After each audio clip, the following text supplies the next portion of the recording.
বলিদান দিবসে প্রীতিলতা ওয়াদ্দেদারকে শ্রদ্ধা। ভারতের স্বাধীনতা আন্দোলনের প্রথম মহিলা শহীদ প্রীতিলতা ওয়াদ্দেদারের 93তম বলিদান দিবসে 24শে সেপ্টেম্বর শিলিগুড়ির শিবমন্দিরস্থিত সরোজিনী সংঘ পাঠাগারে কয়েকজন পাঠকের উপস্থিতিতে শ্রদ্ধা নিবেদন অনুষ্ঠান হয় অনাড়ম্বরভাবে। 1932 সেপ্টেম্বরে চট্টগ্রামস্থিত ইউরোপিয়ান ক্লাবে আক্রমণ করে মাস্টারদা সূর্য সেনের নেতৃত্বে বিপ্লবী দল। আক্রমণের জেরে কয়েকজন আহত হয়, মৃত্যুও হয়। প্রীতিলতা ওয়াদ্দেদারকে গুলি করে পুলিশ। প্রীতিলতা পুলিশের হাতে ধরা পড়ার পর পটাশিয়াম সায়ানাইড খেয়ে নিজেকে ভারত মায়ের চরণে সঁপে দেন।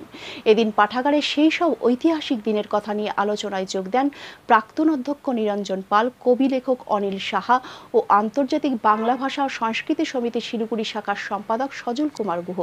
অনিলবাবু ও সজল কুমার গুহ গত ফেব্রুয়ারি মাসে বাংলাদেশের চট্টগ্রামে সেই ঐতিহাসিক স্থান ঘুরে শ্রদ্ধা জানান তারা। এসব কথা আজকের মহতী সভায় উঠে আসে। ভারাক্রান্ত হয়ে যায় মন সেখানে ইউরোপিয়ান ক্লাবে। সেখানে আমরা গিয়েছি, এখনও লেখা আছে dogs and Indians are not allowed, entry prohibited, এই ধরনের। তাই বিনম্র শ্রদ্ধা প্রীতিলতা ওয়াদ্দেদারের প্রতি। আমরা ভুলে গেছি ভারতের স্বাধীনতা আন্দোলনের শহীদ বিপ্লবী, তাই তো? এখানে বিপ্লব করলো, সেখানে একজন মারা গেল, 12 জন ছিল, একজন মারা গেল আর 11 জন আহত হলো।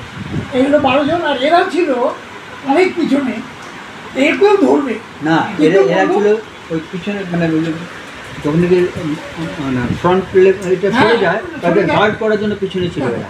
কিন্তু আমি একটু ধরা দিব না, আমি জীবন শেষ করবো, ওই শহীদ হবো দেশের জন্য, কিন্তু আমি এই ব্রিটিশদের হাতে আমি ধরা দেবো। সেই জন্য সেখানেই মারা গেল ইউরোপিয়ান।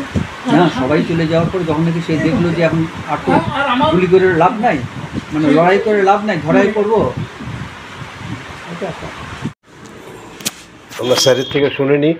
ধূপগুড়ি কলেজের প্রাক্তন অধ্যক্ষ নিরঞ্জন পাল মহাশয় আমাদের সঙ্গে আছে উত্তরের প্রয়াসের সম্পাদক তথা আন্তর্জাতিক বাংলা ভাষা সংস্কৃতি সমিতির সহ সম্পাদক অনিলবাবু। স্যারের কাছ থেকে একটু শুনে নিই,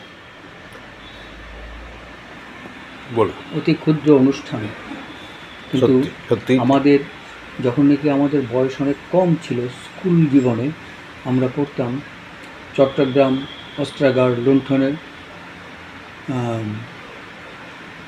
এটা বইটার নাম ছিল, এখন একজ্যাক্টলি বলতে পারবো না, ভুলে গেছি। সেই বইটা পড়ার সময় যখন আমরা দেখতাম যে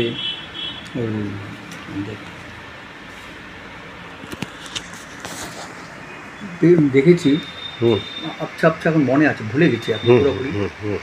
প্রীতিলতা ওয়াদ্দেদার নিজেতে পরে গুলি করে আত্মহত্যা করেন। না, ওনাকে গুলি করা হয়েছিল, উনি পরে পটাশিয়াম সাইনাইড খেয়েছে। হ্যাঁ, ওনার ভেতরে একটা, আমি মাঝখানে একটু ঠিক ওনার ভেতরে ওই ছিল যে একজন মহিলা তো বিপ্লবী হয়নি, কি জেল্লা। ঠিক এটা আমার মাথার মধ্যে যখন গুলিটা খেয়ে পড়ে গেল, আমি একটু আগেই পড়ছিলাম নেট থেকে ডাউনলোড করে, তখনও পুরুষের বেশে, কিন্তু একদম মাস্টারদের সেরকমই ছিল, তাই তো?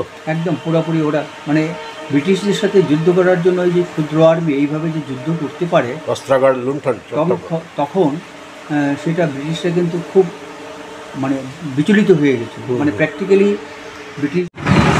প্রণাম প্রীতিলতা, তোমায় প্রণাম।